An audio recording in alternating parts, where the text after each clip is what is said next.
All right, y'all. What's up? What's up? It's your boy Trigger Mike. Thank you for rocking with me. Back with another hot video for you.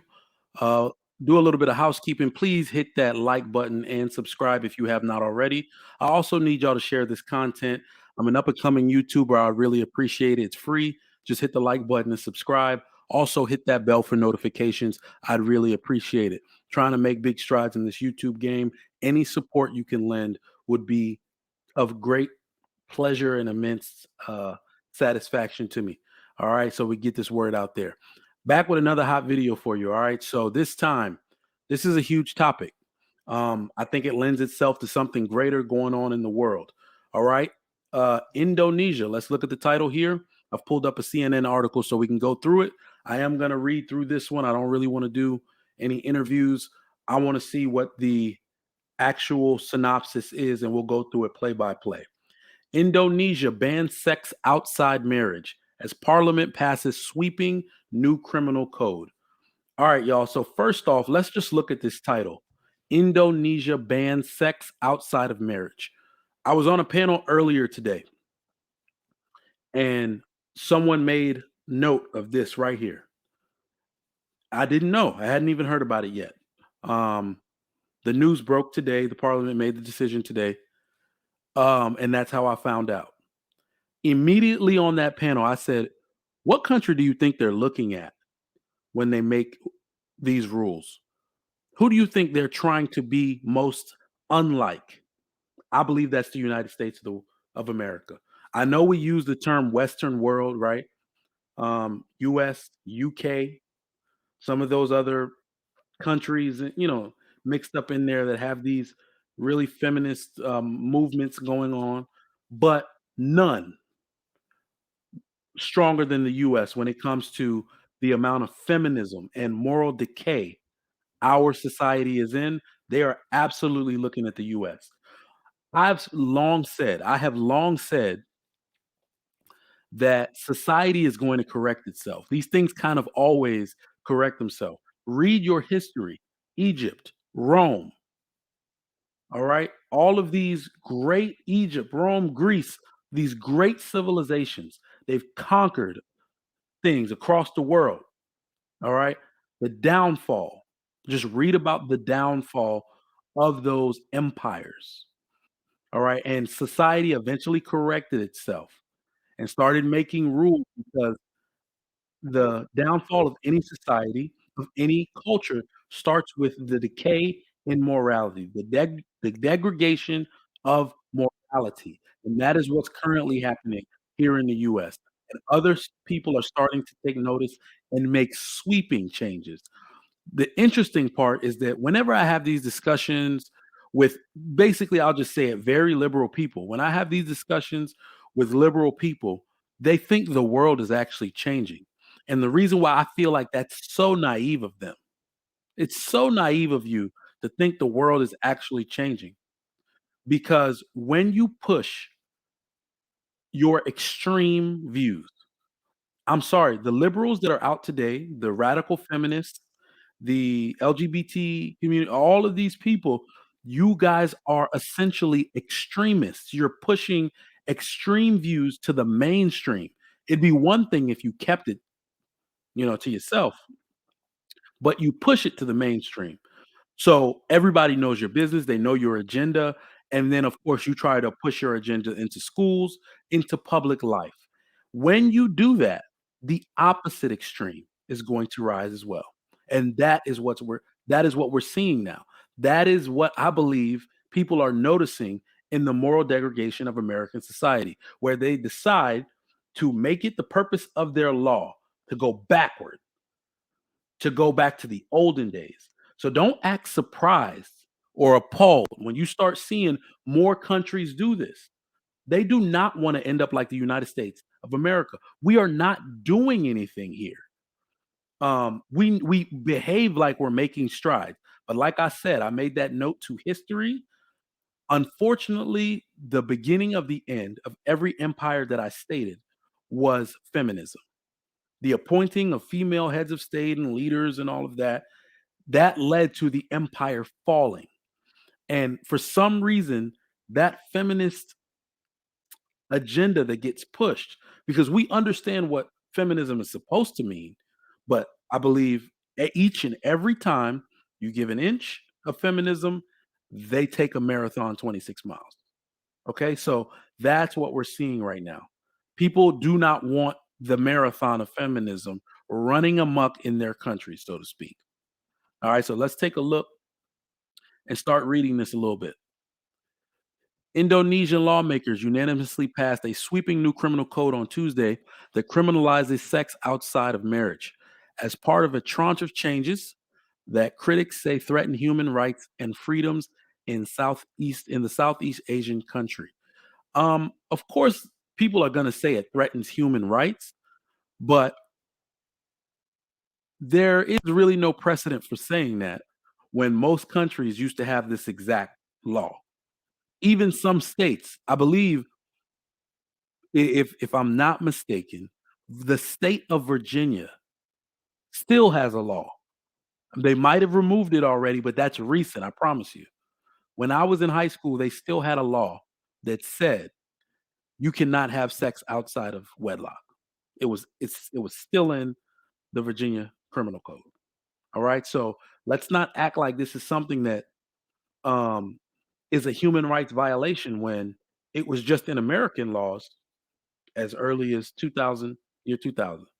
All right. It might even still be in some states, not every state, but some. The new code, which also applies to foreign residents and tourists, bans cohabitation before marriage, apostasy, and provides punishments for insulting the president or expressing views counter to the national ideology. When you when you really notice, there's going to be so many liberal people that got so many things to say about that, right? Oh, that is authoritarianism, that's communism, and we don't like that. You also have to take into account the culture, the values, and the customs of every culture, every country in general. You have to look at that. America is behaving as if we have no culture, right? They're just running amok. There is no means by which we communicate effectively, productively, respectively anymore. People do what they want, say what they want, and expect the world to just eat it and take it as law, as common practice. Other countries see this. They have Instagram, they have TikTok, they have the internet in the information age.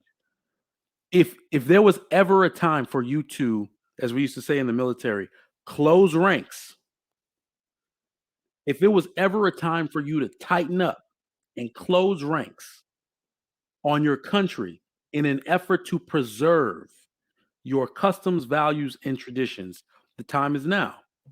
So I don't really want to get into all that. This is commie talk and all that stuff.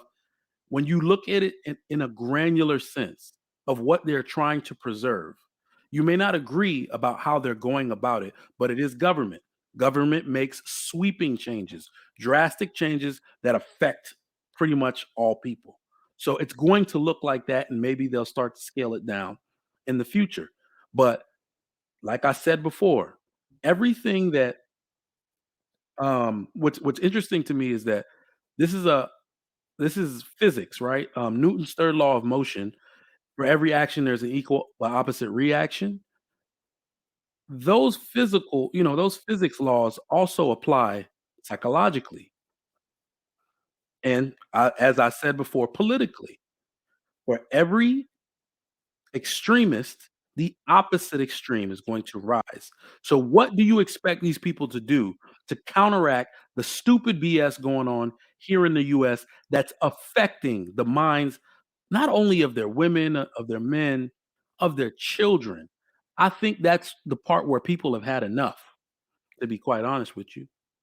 That's the part where people will say, no, no more. I'm not cool with it. The children are starting to be affected. As our children are starting to be affected and marketed to here. All right, we just saw the Balenciaga thing. We They're having fights over CRT. Um, they're trying to get sexuality taught in school, all this type of stuff. When they start coming for the children, people start saying, hell no. All right. The world's largest Muslim majority nation, Indonesia has seen a rise in religious conservatism in recent years. Strict Islamic laws are already enforced in parts of the country, including semi autonomous Aceh province, where alcohol and gambling are banned. Public floggings also take place in the region for a range of offenses, including homosexuality and adultery. The changes to the criminal code have not only alarmed human rights activists who warned of their potential to stifle personal freedoms, but also travel industry representatives who are worried about the potential impact on tourism. That is an actual concern. Now, naturally, there are more liberals in the world and people who are outwardly liberal. There are more of them, those type of people than there have ever been. There are people who are not going to agree with this. My wife actually considered us honeymooning or vacationing. Oh, no, no, no. It wasn't our honeymoon. That was always going to be in Venice where we had it. She considered her 30th birthday in Bali. All right. Bali, Indonesia. Um, my best friend just went there for his honeymoon, actually. That's where I got that from. All right. So huge tourism zone. And you also have to think, you may not know too many people that have gone there from here because it takes forever to get there. You'll be traveling for at least 24 hours. But in Indonesia is a very popular destination for vacationing. So all of the liberal people, from this side and maybe any that live in this new found world they're trying to create, they will put off going on a vacation to Indonesia for this reason.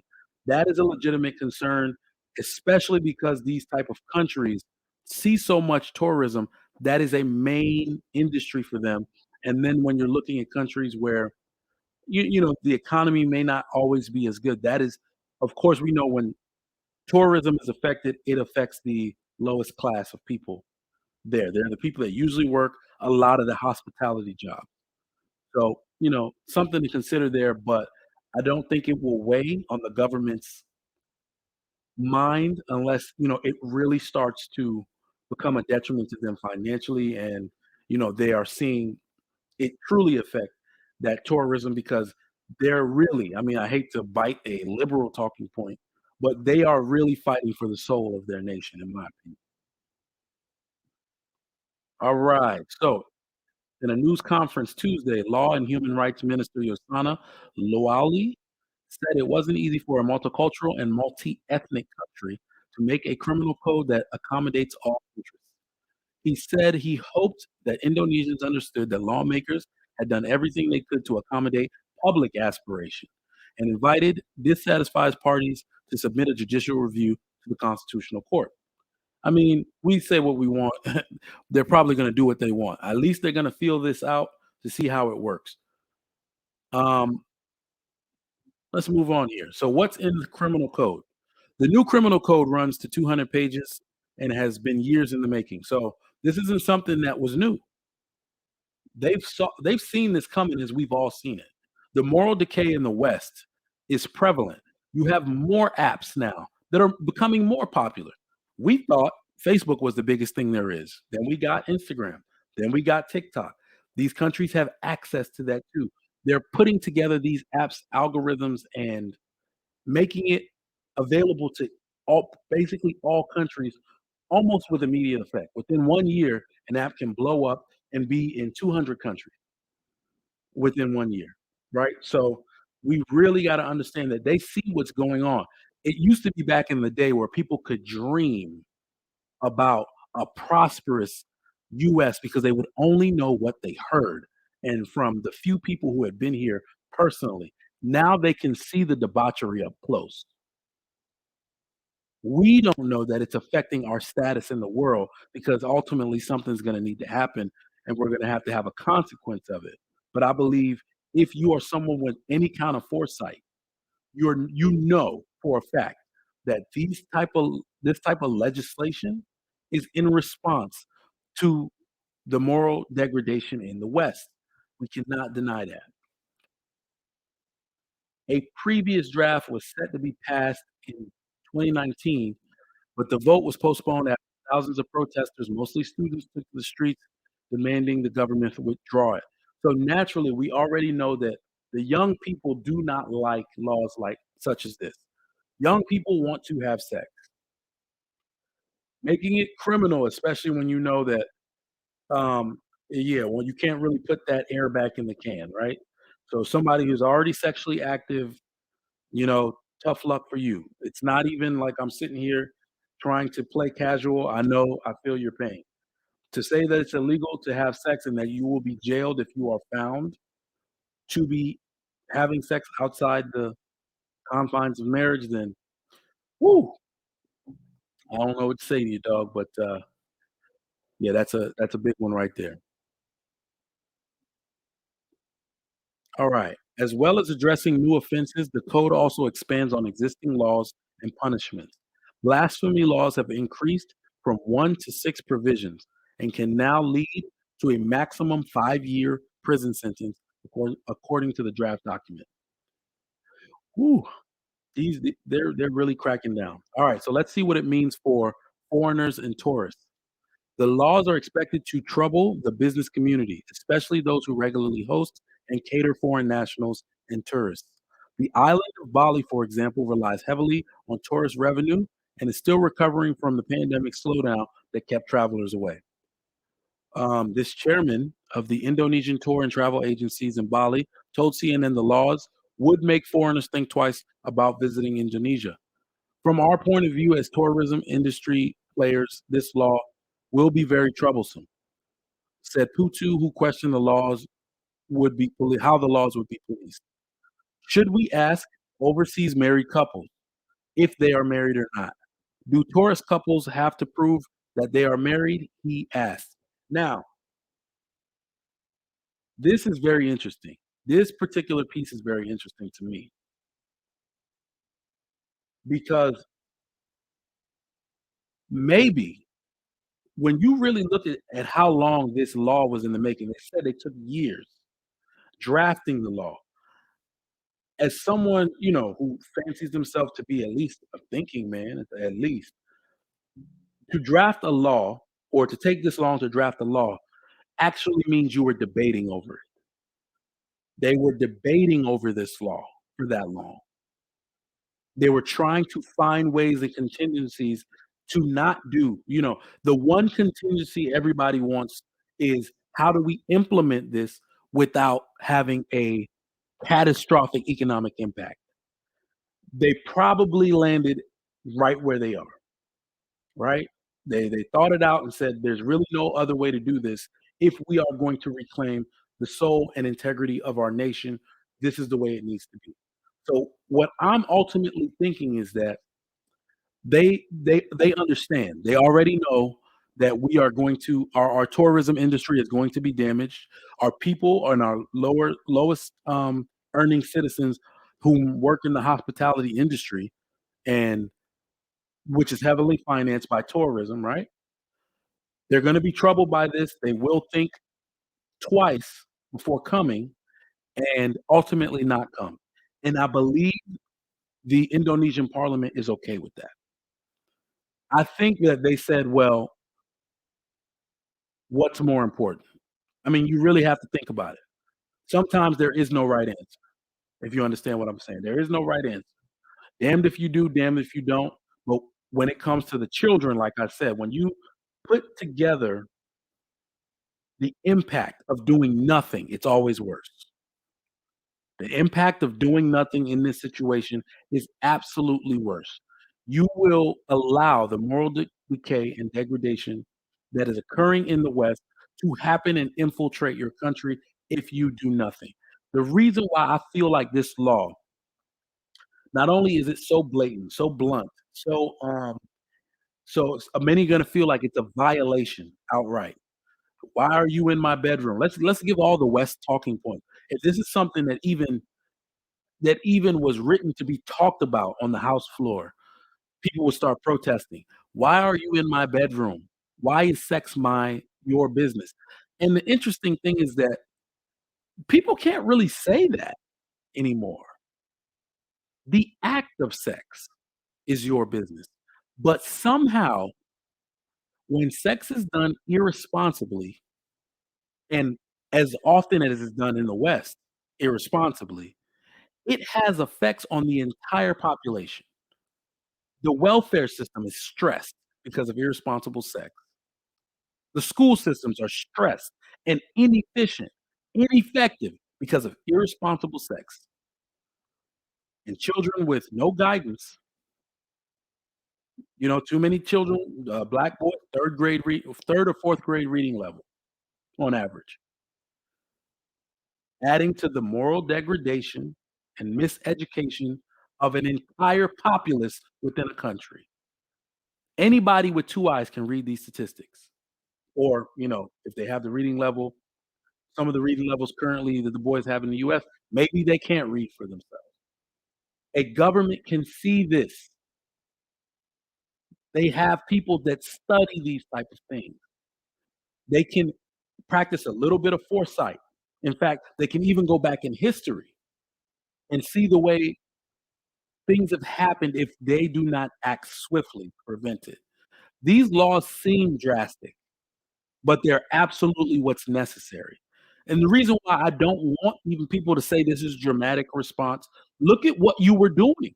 Look at what they are contrasting. You're trying in the West that you're trying to push sexuality to kindergartners. You want to teach them about sexuality and telling them that they're gender fluid in pre-K. Come on, son. This is what these people are counteracting. They're contrasting you. So you're doing extreme stuff like that. You don't think the opposite extreme is gonna come out the other end? That's what I believe a lot of liberal-minded people, they're trying to take advantage. They're becoming extremists and pushing their extremist agenda out to the public. I've said it for years. I have said it for years. People do not want equality. They either want sovereignty, which means they want their way of life to be the predominant way of life for all people. That's what liberals actually want. They don't want to live mingling, they don't want to live among us as equals. They want their way of life to be the dominant way of life. That's how they will feel most comfortable. That's how they will feel accepted. And people are saying, "Nope," because America was the stupid one. America made the dumb decision. You gave them an inch. There are old philosophers back in the day that says you do not call people your equals, therefore they will wanna be your superior. And I'm not saying treat anybody like they're less than. I'm using that to say, if you knew this was gonna happen, history told you it was gonna happen, you ignored it and allowed it to happen anyway. So this is, people have very substantial evidence to know that you don't carry on a society like this or it will cease to exist. So Putu said the laws could be unproductive to many efforts to entice tourists back to the island.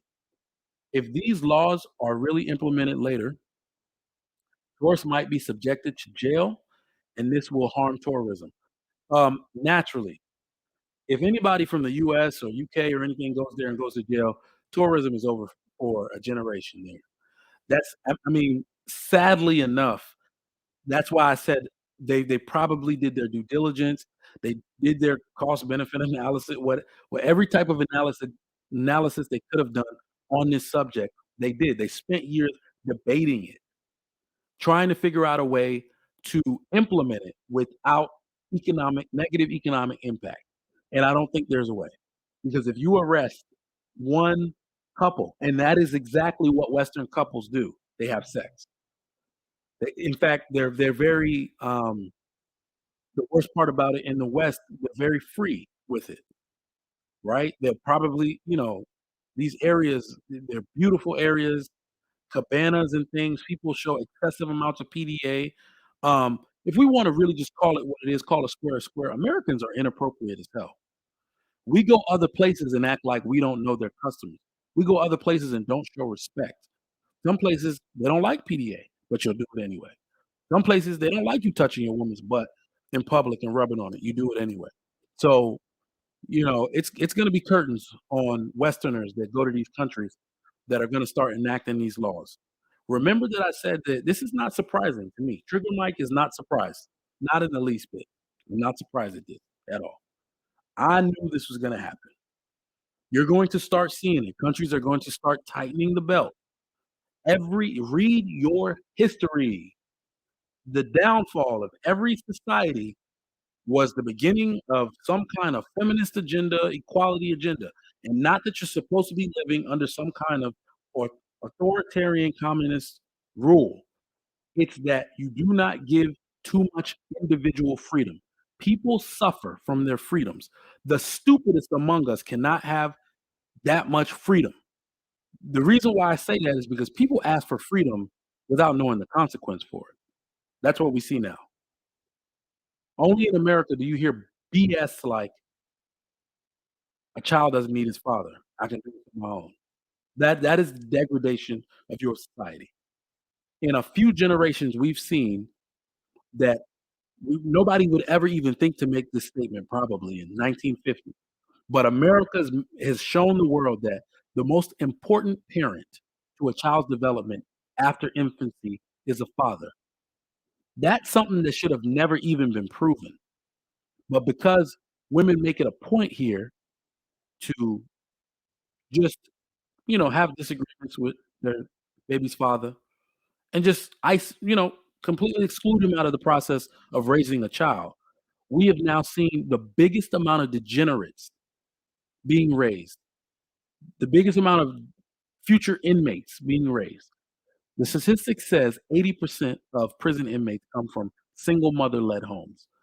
The people know this in other countries. They don't wanna end up like us. Like, do not take this stuff personally. It all happened. Some people here contributed to it happening. Your mother, your grandmother, your father, your grandfather contributed to it. You yourself contributed to this moral decay. We gotta do better here, but as far as Indonesia goes, we're gonna see. We're gonna see how this all plays out. Do not be surprised.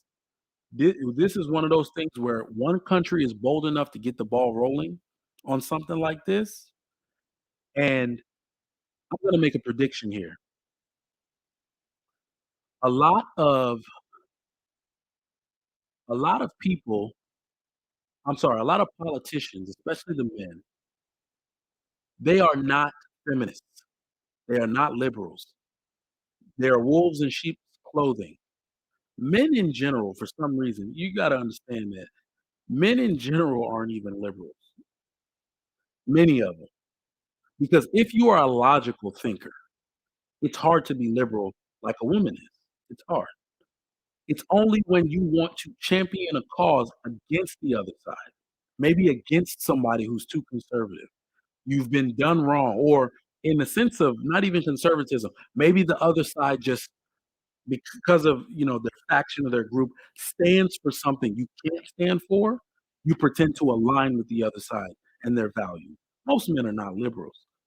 And what I'm gonna say is that these men from other groups, these are the subjects in which super progressive women will start I'm sorry, super progressive parts of parties, the parties, the AOCs and all the friends she thinks she has that are male, she's not gonna have them. She's not gonna have them. You're going to start seeing men defecting because naturally, as drastic, as dramatic as these laws are, they're gonna correct something. Men internally know the need for discipline in a society. We look for it. If we don't have it, we search for it. We look for discipline in all things. Someone show me, tell me what to do so I may prove myself worthy in this society. And that's natural for men because men aren't liberals, not at heart anyway. So when you see countries start to buckle it down and male politicians start standing back up and, getting their balls back. A lot of male politicians, especially the liberal ones, they're just afraid of not being reelected. That's why they pretend. That's why I said they're wolves in sheep's clothing. They pretend to side with the progressive agendas in these countries, the super progressive liberal agendas. They just pretend to side with you on it. It really probably keeps some of them up at night. It conflicts with their natural ideology and logic. So I know it puts a bad taste in their mouth to even agree with you and say "aye" on some of those votes. But once countries start stepping up and it makes those men look supremely weak, they're gonna turn against the women. That you have no choice. You have no choice. To be on a woman's side, or at least a liberal side, when all men are speaking against the opposite, do you know what you look like? It's not gonna last for long. So, yeah, that's my thoughts on it. Y'all, once again, Indonesia bans sex outside marriage as parliament passes sweeping new criminal code. This is gonna be, is a new day in our society. It's gonna happen slowly but surely. Stay tuned for more news. Again, please subscribe to Trigger Mike if you haven't already. Like the video, hit the bell for notifications. I'll see you next time, y'all.